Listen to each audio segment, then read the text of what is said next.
Hey, good morning. I'm Dr. Steve Stites, Chief Medical Officer here at the University of Kansas Health System. Welcome back to Open Mics with Dr. Stites and our monthly edition of my favorite program, Show Me the Science. Show me the science. Hey, today we're diving into the tricky business of predicting the future. If you've been around me, you know I'm really good at that. Specifically predicting whether or not someone is going to get dementia. Now, that's a tough subject. Doctors are not soothsayers, though, and my medical degree does not grant me the power to see into the future. That's why instead of precise predictions like, you will get dementia, we often use the word risk.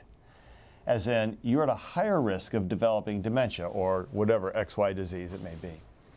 Now, there are many different tools aimed at predicting someone's 10-year dementia risk. That is, how likely are you to get dementia over the next 10 years? And these are called dementia risk scores. Basically, these are different kinds of algorithms that account for numerous factors like age, sex, wealth, medical history, etc. The problem is, in their current form, they're not very predictable and they're not very reliable.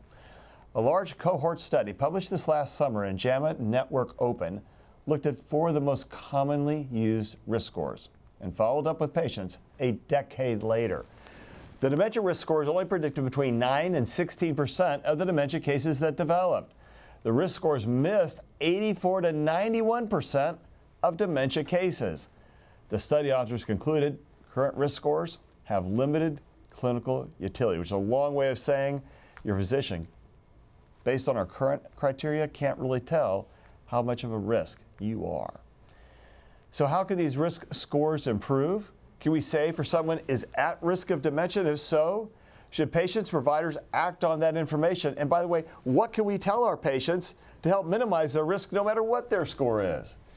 Today, we're joined by Dr. Jeff Burns, a neurologist specialized in memory care and the co-director of the University of Kansas Alzheimer's Disease Research Center. And if you've been on this program many times, you'll know that Dr. Burns is a bit of a frequent flyer. Also, Jessica Calendar-Rich, a geriatric medicine specialist helping older patients stay healthy as they age. Geriatric meaning she takes care of old folks, kind of like me. Later, we'll hear from Dr. Dana Hawkinson, Doc Hawk, to talk about COVID, flu, and RSV. And we'll also hear from Jill Chadwick. You'll remember Jill, she kind of runs the whole place back down here. And she recently took a test aimed at detecting signs of dementia. Oh no, how'd she do? Lots of different things are linked to dementia. For example, high cholesterol, depression, low physical activity, alcohol, social isolation. Ooh, some things that came about during the pandemic for a lot of folks. Dr. Burns, if we know about all these links, tell us why it's such a challenge to predict who's going to get dementia and who won't. Yeah, so that's a complicated question, and I'll try to give you a simple answer, but it is really hard to predict who's going to get dementia, and we are working really hard to do that because we see a future where we're going to be able to predict who's going to get it with some reliability and then do something to reduce that risk or stop that risk. But it's hard because there's a lot of risk factors for dementia and Alzheimer's disease, many, and you just mentioned some of them. And they're weakly associated with dementia, and they work together in ways we don't really understand to cause that risk. And it's hard to know, so if somebody can have all those risk factors and not get dementia, and somebody can have none of those risk factors and still get dementia. And so, so a lot of factors that are weakly associated, and then they work together in various ways. And then people have resilience. Some people have a lot of resilience to these risk factors and some people don't, and we're beginning to understand those factors. So there's some more fundamental problems as well, such as defining what is dementia in practice and in our studies, and then defining when does it start. And these are sort of practical, sort of fundamental questions at the study level that can really blur how we do things and how we measure things. And so all those things sort of work together to make it hard to predict who's going to get dementia and when. Okay, so I got some more questions about some of that. So we're going to come to you in just a moment, but I want to go now to Dr. Jessica Calendar-Rich. Dr. Calendar-Rich, when you see a patient, do you do an individual risk assessment for dementia? Yeah, so when I see a patient, I actually take a lot of information about how they are, how they've been, and sort of try to figure out the trajectory of how their cognitive health is moving. And in doing so, you can sort of see what are some risk factors that they may have that can be lessened, perhaps by lifestyle changes and other things that were mentioned. And also, what are some other factors, as Dr. Burns was referencing? And those can be things like genetics that we don't have any control over, right? Or just kind of the luck of the draw. So in some ways, yes, we do a risk factor analysis, but also I'm really focused on, like, how are we today? And then how can we best provide the supports that that person needs today and looking into the future? So, earlier this year, researchers in the UK published their findings on a new dementia risk score. An analysis published in the British Medical Journal found that their format outperformed all the other risk scores, part of which we just mentioned. However, since their data used people from the UK, they say that score only makes sense in the UK. So, Dr. Burns, how much does this geographic location play into dementia, and do you agree that that data is not applicable to other areas? I mean, we can learn a lot from that, but it is important to make sure we have a good sort of generalizable population that we're studying, and that's an example of just individuals from England who are may not represent who lives in America, and what sort of be a little more concrete. The way to think about this is sort of racial and ethnic differences, and we know Latinos and African Americans are at a higher risk of developing Alzheimer's disease, and we need to understand why. But that fact, sort of means, these kind of predictive tools may be different in one population versus another. Okay, now you just said the phrase Alzheimer's disease. Let's kind of jump back for a second. Dementia, Alzheimer's disease. Help us understand the difference, or is there really a difference? Yeah, so there is a difference, and they're interrelated. So dementia is a broad term that simply means memory and thinking changes that are new and that interfere with daily function, so that people are having more trouble doing the things they've been accustomed to doing, their whole life. Now they're having problems doing it because of memory and thinking problems. So dementia is a broad term. It's a syndrome, and it has many causes. Alzheimer's is one of the causes, and the most common cause.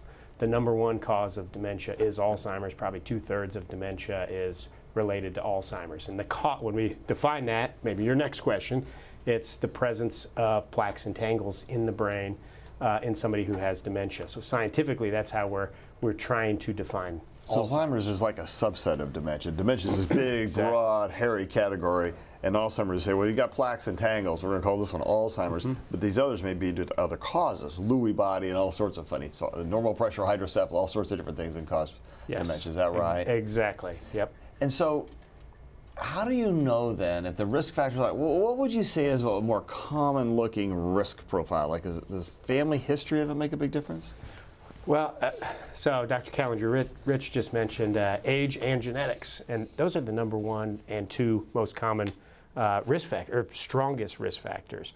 The older you are, the higher your risk, and if you have a family history, that's an increase of your risk. Now, it's complex. There's another sort of complexity here. If you have a family history, meaning if your parents or brother or sister have had Alzheimer's disease, you're at higher risk.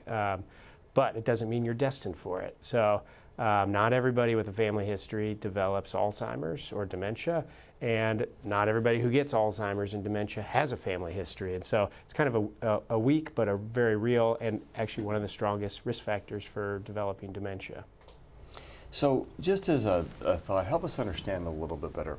What's normal aging look like? I was talking before the program, when I went in college, I did like 4 semesters of calculus, differential equations, PChem. I thought it was fun, hard, but fun. I'm not sure I can still do that anymore. Maybe that's a lack of practice. Maybe is it aging decline? I mean, how much should you experience as a normal part of aging? Well, yeah, aging brings a lot of changes, and kind of the same way we think about, we don't run as fast as we did when we were in our prime. No. You're still in your prime? Yeah, no, not at all. Yeah, so we don't run as fast. We also don't think as fast, and we may not be quite as adept at, some complex things as when we were younger. But with aging, I mean, we should see stability in sort of daily function tasks. So one of the big differentiators that we look for is, are we seeing problems and things that somebody did well before? If we're starting to see problems in the things that somebody did well before, then that's a big red flag for this. That's not what we expect with normal aging. And so that's kind of our differentiator, at least in the memory clinic world. It's interference with daily function. We don't expect that with age, but we do see changes with age. We see slower thinking. We see a little bit changes in working memory, the ability to hold information in your head and act on it. The prior example from 20 years ago that I used to use for this was, you look something up in the phone book and you have to walk across the room and pick the phone up and dial it, which we don't have to do that anymore, but that's working memory. You hold that information in your head temporarily and then act on it. And we use working memory all the time, and our working memory is a little less efficient as we get older. And those are things that we can measure, but they don't really interfere with daily function. They're kind of a nuisance. So it's really this daily function thing that's a big part of it. So Dr. Counterich, what do you do to talk to your patients and say, I need you to, let's work on your brain health a little bit? Yeah, so I think it speaks a lot to the risk factors that were brought up earlier, right? So social isolation, we want to really have people get out into the world and interact with other people, right? We also want to have people moving their bodies, because moving your body lessens your risk factors for heart disease, which then lessens your risk factor for many of the other heart disease, obesity, and other pieces that can increase your risk factor for cognitive problems and dementia. And really just also this idea of continuing to use your brain. So ongoing learning, whether it's reading or doing crossword puzzles or, just continuing to use the things that we have allow us to continue to have those abilities longer for many people.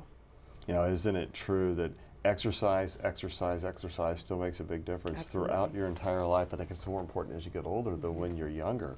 Your ability to be resilient, I think, declines a little as we get aged. Absolutely. Is that a fair statement? Absolutely. And you have to devote a little more time to taking care of yourself than you did when you were younger, huh? So let's switch gears from predicting dementia to detecting dementia. And this is where Jill comes in. Oh, wait a minute. Does that sound right or wrong? Our colleague, Jill Chadwick, recently took the SAGE test. I love that name, by the way. That's a self-administered gerocognitive examination. Did I say that correctly? Mm-hmm. Yep. See, okay, I think that by itself means I scored well in a test. It takes about 15 minutes and asks patients a variety of questions, like labeling pictures, simple math, and drawing images. The goal is to detect the signs of dementia. Jill, overall, how did you feel about taking the test? Well, it changed. Going into it, I felt great. And primarily because Alexis Del Cid, who you will see a little bit later in this program, who is also about 15 years younger than me, kept saying, are you blaming it on age? She kept saying, it's easy. You're going to sail right through it. It's not any problem at all. And anybody who knows me, which is almost everybody that works with me, knows that I'm a 4.0 kind of girl. I got to have that A. A minus isn't good enough. A plus is better, right? So I'm trucking along, and as we're going to talk about, there was one task that I was asked to do that really bothered me. So I chased Dr. Burns down in the hall before we came out here, and I said, if you tell me that I'm okay, we can talk about it. We can talk about it. So she told her she's okay? Because I think she had some trouble drawing the numbers on a clock face. I did. It said, draw a clock face. And I'm like, okay, I knew where the 12 was, I knew where the 15, 6, all that kind of thing. But I'm like, what numbers do I use? I mean, I think about a clock face in terms of cooking, honestly. And even though my clock that's on my stove, that's on my wrist, is all spelled out digitally, in my mind, it's like, oh, if I've got 5 minutes or 20 minutes, I do think about it, but to sit down and draw it, I couldn't do it. And it really has bothered me. So that means you weren't 4.0 is what I hear you saying. Yeah, rub it in. Okay, so Dr. Burns, any notes on Jill's test? Is she really still a 4.0 student? She is a 4.0. Yeah. No. So tell me about why it would be different, though. Yeah, I mean, so this is a great example of why the limits of these kinds of tests. You start with the sort of context, and is Jill having problems in her day-to-day function? I know she is not. She's doing great in She her. still yells at me sometimes quite a bit. I never yell at you. But I do have some of the same things. You and I are kind of contemporaries. Yes. And although I'm pretty sure you're older than me, but we won't have to talk about that right now. But I have the same problem with recall, or I guess what Dr. Burns just labeled working memory. But I still have the ability to figure things out. And I will have to tell you that as a reporter, not being able to remember things is very unsettling, because your whole life is about you hear something and the ability to turn around, take a microphone, and then say something to your audience and help explain a story. And not being able to remember how I memorized how I was going to get into my story, or to remember someone's name, is really unsettling day to day. In fact, my employees could tell you that I will bring them in and I will say, okay, Stu, I need to talk to you. And by the time he gets in my office, I'll go, I hate my brain. I go, walk back out and I'll remember it. And I do.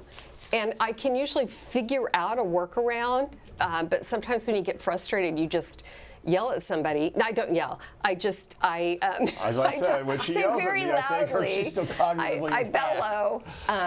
Does anybody remember the doctor's name? Who? And then I describe it, right? So those kind of things are Does that make not you feel fun. like she's got early dementia, or does it make you feel like that's just kind of normal age? That's normal. Thank I would God, say because I can never remember anybody's name.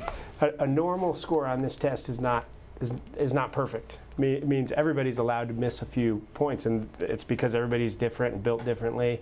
And I look at this and I say, okay, maybe you're not into the visuospatial stuff, and you're probably a word person. Which is true. Which, look at your job, you're a word person. And so, this is a normal test where you missed a couple on the spatial stuff, and some people are just built that way. I mean, and we know everybody's built differently. Some people are much more sort of spatial, and some people are more words, and we see that in the testing that we do. Yeah, I also liked what Dr. Calendar Rich said as we were coming out. I had to, I can count change. People, I can do it. But they has a question on there that you have to count it. And I was telling them how I was taking it and crossing out my zeros and carrying my 1 over. I was doing math. Front of the class, in the front seat, hand up. That's who you were, wasn't it? Yeah, I okay. was. Now we know who she is. But what I appreciated is that, I used to be able to, the clock question came before the math question, I think. And that clock kind of unsettled me. So when it came to the counting change, I wasn't going to miss the question. So I worked the problem out. And I really appreciated what you said, Dr. Calendar Rich. So tell the whole class what you told me. We don't count change anymore. Right? Everyone's charging everything, and we don't write checks anymore so much. We don't count change anymore. And frankly, we don't look at that many clock faces anymore. And perhaps Dr. Burns has more information on what the future sort of looks like for testing using these types of models, but the truth is the tests we use right now are becoming less and less applicable. So what do you tell your patients when they come in and they didn't do as well on a test? And do you use this age test, by the way? I don't. Yeah, but is there any test you use to help with dementia, to help kind of say, let me test to see how you're doing? Oh, absolutely. There are other tests that we use, whether they're screening tests or tests to actually, define that someone has a dementia or cognitive problem. Those tests are really used for us to see, again, where we are. And then as more new therapeutics come out, we'll be able to then help differentiate people to the right places to get treatments that are available. Jill, first of all, thank you for being so open, honest, and candid. And we're going to take a poll after the program and see how many people think she yells. I'm just saying. She doesn't yell. Thank you. Thanks for being I might yell after this. You did great. All right. So how do you guys assess mild cognitive impairment? Let's define what that is. It's kind of a precursor to dementia. How do you guys define that? Well, it is a precursor to dementia, and it is cognitive change that doesn't yet interfere with daily function. So we've been talking a lot about daily function, but it's cognitive changes that we're seeing, that we're observing, and that we're measuring. We can actually see, a profile that suggests cognitive change. And so when we see that, we observe cognitive change, but we don't see yet any interference with daily function. then we call it mild cognitive impairment. And so cognitive change, I don't think Jill's changed. So Right. she does not have MCI. Maybe we could say her visuospatial is, she's maybe got a C on that. But she doesn't have mild cognitive impairment because it's not a change for her. She's a word person, and she would probably always have had trouble with that. Or she, as Dr. Callender-Rich said, we don't look at clock faces. So we can't interpret these kinds of tests. At face value, we have to sort of think about the context. And with MCI, we're thinking about the context. Are we seeing cognitive change? And then, there's sort of that line of does it interfere with daily function or not? It's funny because I was just going to say, but she was saying I had a little trouble with clock. I said, can I still draw a clock face? I had to stop and think about whether I could do it. And I think I should just add that while mild cognitive impairment is a precursor, not everyone who has mild cognitive impairment good point. progresses to dementia. And so it's something that we want to follow closely, but not something that really sentences you to that diagnosis. Thank you. Very important point. And you think about all the vascular changes that can happen and from smokers and things like that, and we know that they don't get enough blood flow to the brain, and that leads to some cognitive impairment. All these things can mix in together, right? And it's like, if you want to avoid it, the best thing you can do is, take care of yourself. Absolutely, and that really is from early ages to middle ages and moving on. It's something that we can think about in our 30s and 40s and 50s, even before we get to the point where you're seeing somebody like me. And I think in the last couple of weeks there's been some stuff that hit the popular media that sleep impairment often leads to more trouble with cognitive function. And it wasn't so much about how much you slept, it was more about how regularly you slept. Did you sleep in the same hours? You didn't have a schedule that jumped around a lot. Talk to us about the impact of sleep on cognition. I mean, there's pretty good data out there to show that sleep is critically important to your brain health. And it's about good sleep, it's about treating sleep apnea, and it's about really ensuring that time of sleep is a time in which your body can reset itself. And you're right, there's some studies about it being at the same time and starting at the same time and ending at the same time. There are also studies out there that suggest that the number of hours is important. So I would say that what's very important, at least from my perspective, is when you wake up, are you well rested and are you ready to go? Right on. I think that's right. Good and sleep. I think it's hard to know because everybody's just built a little differently, and we try to generalize it all, but the reality is it's much more about the individual, making sure they feel good. When people feel good, they tend to do good, as I so rightly tell all my patients. All right, well, we're here to answer your questions. Send them in to with the info on your screen. That includes the chat on YouTube or Facebook, the X platform, or emailing the Medical News Network. Let's check in with Doc Hawk. Dr. Hawkins, how are the COVID numbers? Well, still a little bit high, but better than they were last week. We've kind of seen up and down, getting up to the mid-20s. We had 22 last week, 19 this week, and overall our COVID testing has increased from about 600 the week prior to about 800 last week. So overall, we know people are getting some sort of respiratory illness and coming in for testing. We've seen that across the board. The Wall Street Journal this morning, they had an article talking about JN1 and the rapid rise in wastewater testing, already a 10% rise in hospitalizations across the country.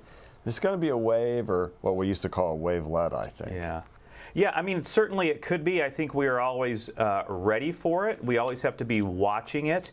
But we know that with individual immunity, either through vaccination and or infection, and also then community immunity, we know that still the people that remain the highest risk of severe disease and hospitalization remain those with comorbid conditions, things like heart disease, lung disease, kidney disease, immunosuppression, and of course, age is always one of the biggest factors as well. But in addition to COVID that we have to be watching for, and SARS-CoV-2 and the variants, right now it doesn't look like there is any difference fundamentally in the virus other than maybe some spike changes, so not really causing any new severe disease or anything like that. We also have to be wary of the other viruses out there, and we've heard the past couple years, triple-demic.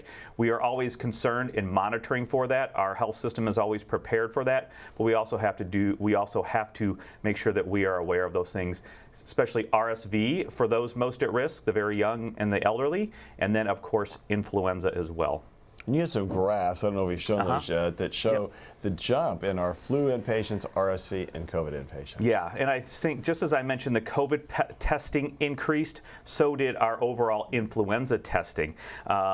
Here we have influenza tests, and you can see last week was the farthest graph bar on the right there, and you can see how it jumped. So we had a significant increase in the number of tests, the positive tests, and the percent positive as well. We had 664 tests in that final week there. That is up from 480 the week before. So overall, we also have increased admissions as well for influenza. We had 14 influenza inpatients in the past week.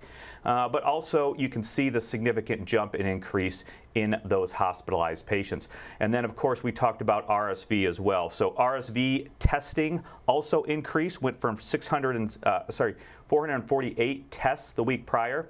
And then if you look on that far right-hand bar, that is inpatients. But overall, we have to say that the testing increased as well, over 600 tests. And you can see the RSV inpatients. We have 8 total RSV inpatients, and this is across the health system. So this is at places like Indian Creek, Strawberry Hill, Marillac, and of course here at the main campus. We have 8 RSV admissions, and 5 of those are adults, and 3 of those are pediatric patients. So we're really seeing kind of what we would expect to see in the winter. Yeah. You know, if we had 19 COVID admissions, 14 influenza admissions, and 8, or I think it was 9 RSV admissions, we're seeing an uptick on all of those, which is not surprising to us, is what we would expect.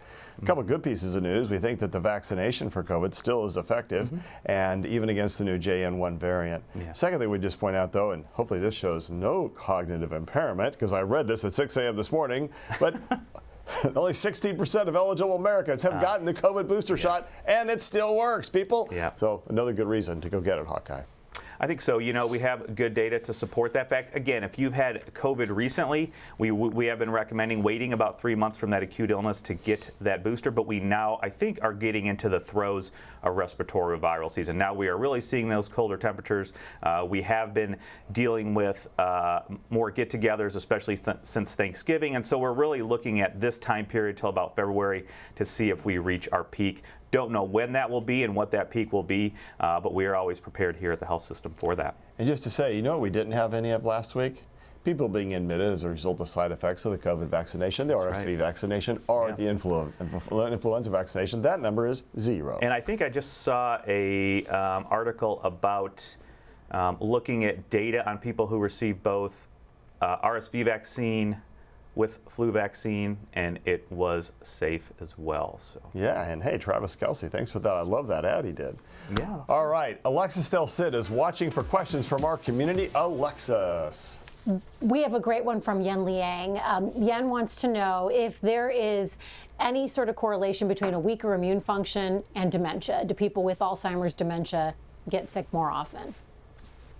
I don't know of one. I've not heard that either, unless you're sick and you're isolated and you have other challenges from being sick. I don't know if it's an immune system so much as if you have other sources of chronic disease. Yeah, good. Yes, exactly.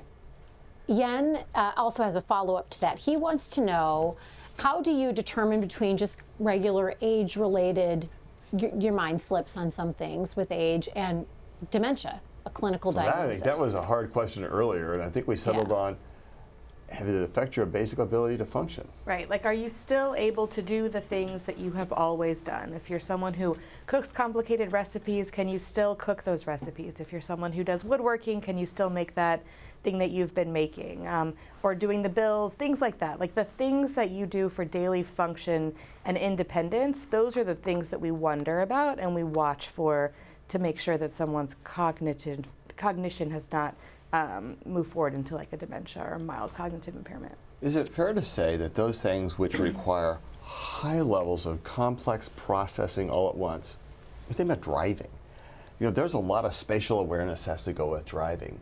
Are you as good a driver when you're 65 as when you were 25? You may be a more cautious driver, but I think there's a lot of data that says your reaction time is not quite as good. You don't see a lot of old race car drivers.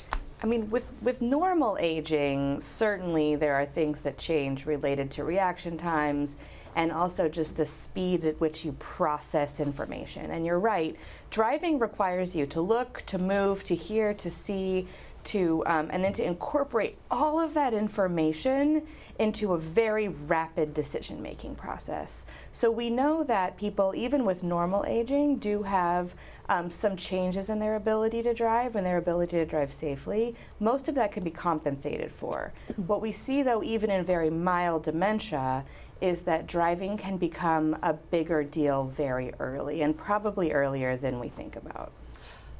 That's so Alexis. interesting. We noticed that with my dad. My dad has Alzheimer's. We've talked about this, but a few years before he was diagnosed, he started driving so slowly, like a turtle, and he could not figure out where to go. He had hard time navigating.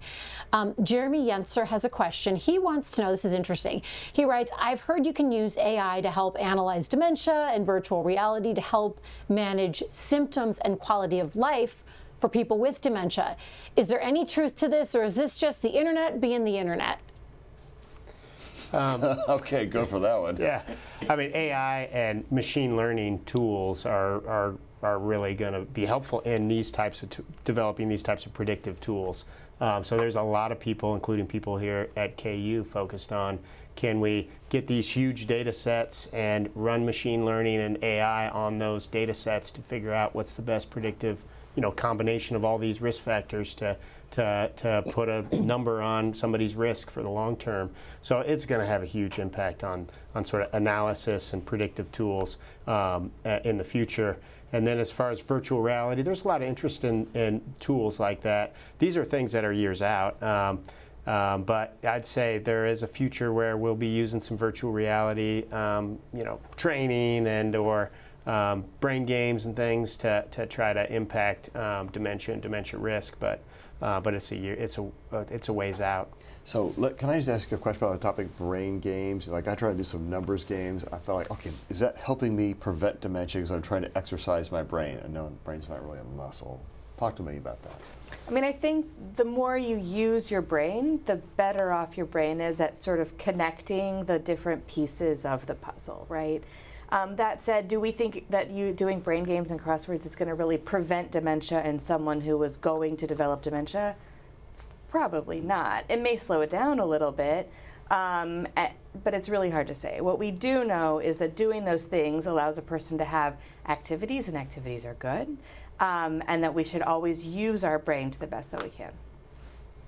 Yep. Anything else? Yeah. Is there a microchip that's going to come I'm going to plug in to help me with my brain and my ability to do calculations? Boy, maybe some. I mean, ask Okay, Elon Musk. You're not helping me. Do you really want that? Oh, man. Do you want? Yeah. Nope, he'll be trying to control my brain. Okay. Joellen has Alexis? a great question. Joellen writes, my grandma died at the age of 88, and in her final 5 years, this is Joellen's, where Joellen writes, she was really batty. I seem to also remember something about the hardening of the arteries. Could the hardening of the arteries and her behavior the last 5 years of her life been linked to Alzheimer's? What do you think? So yes and no. Absolutely, there are, Dr. Burns talked about this umbrella term of dementia. There are lots of different kinds of dementia. We know that most dementia is an Alzheimer's type of dementia, but we also know that there are many other types, including vascular dementia and others that Dr. Stites mentioned earlier. People who have more cardiovascular disease are at higher risk for this type of vascular dementia, in addition to other cognitive changes over time. So the answer is yes, it could be related. Hard to say now, but certainly there's a possibility.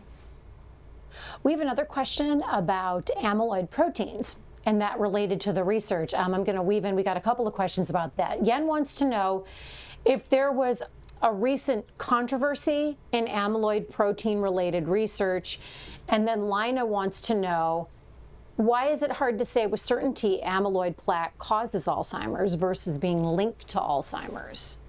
So I guess could you talk about the controversy first? Was there a controversy, Yen wants to know? Yeah, there was a controversy where someone, I guess, maybe falsified some data, and it got a lot of news in the science world. It didn't really have a big impact, I'd say, on sort of misleading the scientific world, which is what the press sort of, the story that was told. It might have misled a few people, but there has been a huge focus on amyloid, and there would have been, and actually that focus has resulted in new drugs that target amyloid and have an impact in slowing it down in the early stages for certain people. So yeah, some controversy, but maybe overblown a little bit. And then does amyloid plaque, on Lina's question, is it just linked to Alzheimer's, or can you say it causes Alzheimer's? Well, that's the big question. Is it the smoke or is it the fire? For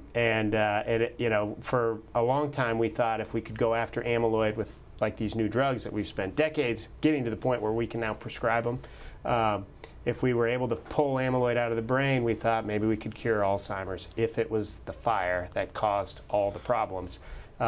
We can now pull amyloid out of the brain, and it doesn't cure Alzheimer's, but it does slow it down. And so it's in this, it's part of the chain or the cascade of problems that we see in Alzheimer's. It's a really complex disease, but it's not as simple as amyloid. And we'll be debating for a long time, is it the cause or the consequence of the disease? But what we do know now is that we can target amyloid, and by targeting amyloid in certain people, we can slow it down. It's like so many controversies in medicine. We think it's this, and then the more we learn, the more we realize we have to learn. And I'm always impressed at the complicated nature of the human body and what a phenomenal design, brilliance, put together, how it works, and all the redundant systems it has to try and protect itself. It's really remarkable, and as a result, disease is rarely one thing. Sharon has a personal question. Sharon writes, I'm 76. I had a stroke in December of 2019 and then severe COVID in 2020. Will this make me more likely to develop dementia? Well, I guess I would say maybe, but just a little. Like, I wouldn't live in fear of it because you've had those things. But, we know if we look at 1,000 people we segregate those who have had a stroke, and maybe those who've had severe COVID, that group is probably a little bit higher risk than the group that doesn't have those risks. So small, but not something that I'd be worried about. Ruth Allen has a great question. She wants to know if there are studies indicating that the elderly are better taken care of in some countries versus other countries. Oh, that is a sticky question. I want to hear you answer this one. Yeah, I would say that different cultures have different ways in which family units work. And there are many cultures around the world where it's very normal to have multi-generational households and perhaps a more one-on-one family direct care of older adults. And there are other countries or other cultures like the US where perhaps some of that care is outsourced, and that's because of a lot of different things related to our work culture here, and it's not an intentional push the older adult to the side by any means. So yes, there are differences. I would not necessarily say that those differences are good or bad. And that's because you can have family members who are very well-intentioned who may not be able to have the resources to provide the care that someone needs. And you may have paid caregivers who in another setting really can provide all of those resources and can actually be as good, if not better. And so I would say it's different, but one is not the best and the worst. Okay. We have a question from Pat. Pat has a question about the test or any other tests that you use to diagnose there might be possible cognitive impairment. We talked about the SAGE test, which Jill took at the beginning of the program. We talked about that. Pat wants to know if there are any other tests available right now someone can request so they can discuss brain health with their doctor. Well, is SAGE the gold standard, or are there better tests? SAGE, there's really no gold standard when it comes to the sort of cognitive testing. It's why you need, to talk to your doctor. And when it comes to sort of cognitive function and testing that, you need to take it in context, and the history, the story around what's changed and all that's really important. And then the numbers can help a doctor, make that distinction. Is there a big red flag up like MCI, or are we in a dementia zone? But what's coming fast are biomarkers, we call them. So blood measures, spinal fluid measures, brain scans that can tell us now, and these blood measures are coming very fast. We're doing them today on the research side at our Alzheimer's Disease Research Center, and we're working to get those into our clinic.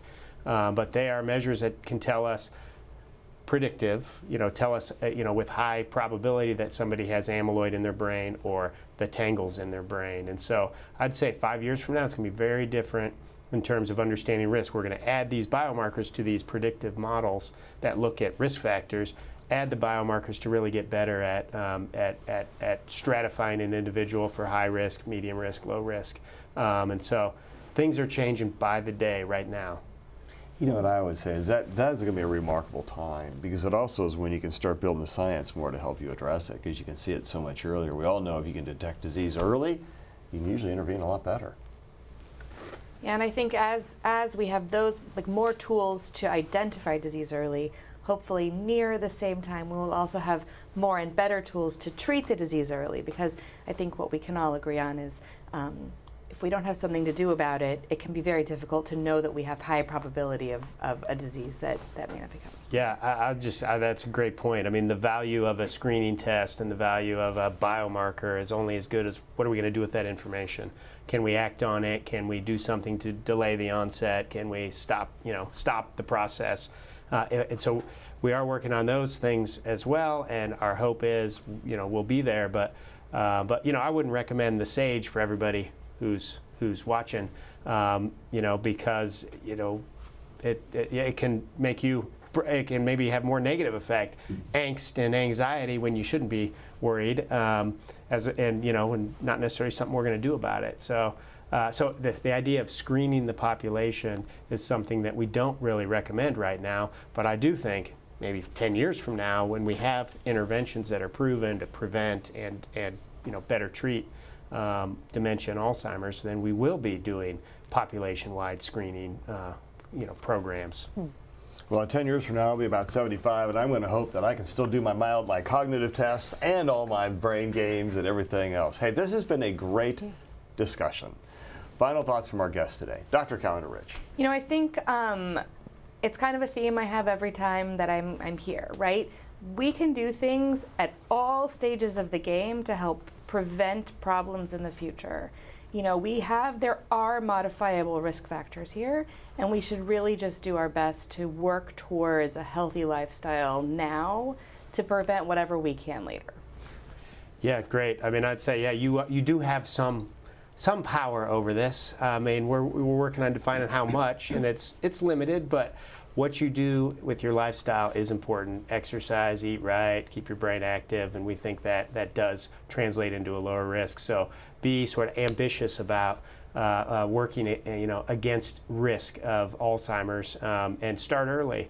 And then I'll just say this, I just kind of alluded to it. I think the day is coming. Get involved in research if you're interested, and help us get to that day where we're going to be able to spot the changes before the onset and do something to prevent it. And that day will come, I believe. It's not a question of if, it's a question of when. I don't know if it's 10 years, I don't know if it's 30, but that day will come. Yeah, I like to say clinical trials isn't just research, clinical trials is therapy. Because when you get involved in those kind of things, you're developing the next new thing. Hawk. Yeah, I think would echo our guests, and it is about healthy lifestyle. We were asked very early on, what can I do to increase my immune system? And it's that healthy lifestyle. It is getting good sleep, getting good nutrition, doing those preventive measures with vaccination, keeping your overall health good. And it's working with your medical teams. I understand people don't necessarily have easy access to medical teams. Work with your communities to try and get that access, to get a primary care provider, get a medical team so you can develop a healthy lifestyle. You can start at any time, and all of that will help make a difference in the future. You know, we talk a lot on this program about the power of faith, hope, and science. There's another power in this room. That's the power of you. You want to have a better life? Part of what you do is make good choices. We've talked a lot about them on this program, but the power of you is really, really strong. And while we can rely on faith, hope, and science to help deliver us and help treat these things like Alzheimer's and mild cognitive impairment and dementia, it really starts with the power of you. Thanks everyone for watching and listening. We'll see you next week. A mother's intuition. When doctors pushed her aside, this mom demanded a second opinion, and it saved her daughter's life. I'm Alexis Del Cid on the next All Things Heart, the life-saving treatment she found for her baby right here at the health system. Subscribe to our morning medical update and open mics with Dr. Stites podcasts. Now, everywhere podcasts are available.